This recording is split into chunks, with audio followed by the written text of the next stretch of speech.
తెనాలి పురపాలక సంఘం పండ్ల మార్కెట్ కు నిర్వహించిన వేలంపాటలో సుబ్బలక్ష్మి అనే వ్యాపారస్తురాలు అత్యధిక రేటుకి వేలంపాటను దక్కించుకున్నారు. ఈ వేలంపాటని రెవెన్యూ అధికారి నిర్వహించారు. కార్యక్రమంలో పలువురు వ్యాపారస్తులు పాల్గొన్నారు. తెనాలి పురపాలక సంఘంలో వేలంపాట వేయవలసిన ఉన్న పండ్ల మార్కెట్కు గురువారం రెవెన్యూ కార్యాలయంలో వేలంపాటను నిర్వహించారు. రెవెన్యూ అధికారి ఎంవి రాంప్రసాద్ ఈ వేలంపాటని నిర్వహించారు. పలు వ్యాపారస్తులు ఈ పాటలో పాల్గొన్నారు.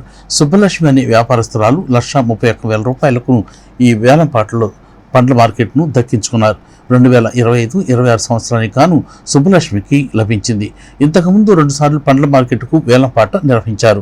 చివరికి సుబ్బలక్ష్మి అనే వ్యాపారస్తురాలకి ఈ వేలంపాట లభించింది. ఒకటోసారి 1,31,000 కనపర్తి సుబ్బలక్ష్మి గారి పాట ఒకటోసారి 1,31,000. రెండోసారి కనపర్తి సుబ్బలక్ష్మి గారి పాట రెండోసారి 1,31,000. 1,31,000.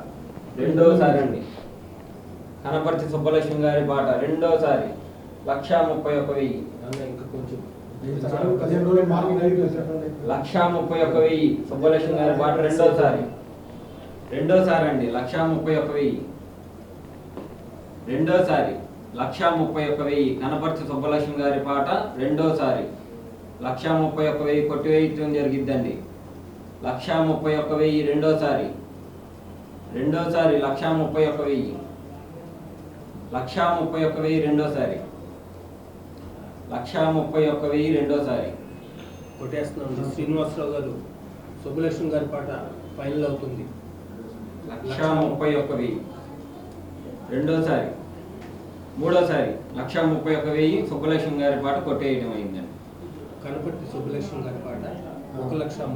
పండ్ల మార్కెట్కి సంబంధించి 2025-2026 ఆర్థిక సంవత్సరానికి ఈరోజు రెండవసారి వేలంపాట నిర్వహించడం జరిగింది.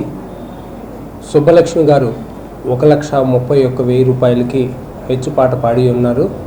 ఇది కౌన్సిల్ వారి అనుమతికి లోబడి వారికి మంజూరు చేయబడటం అని తెలియపరచడం.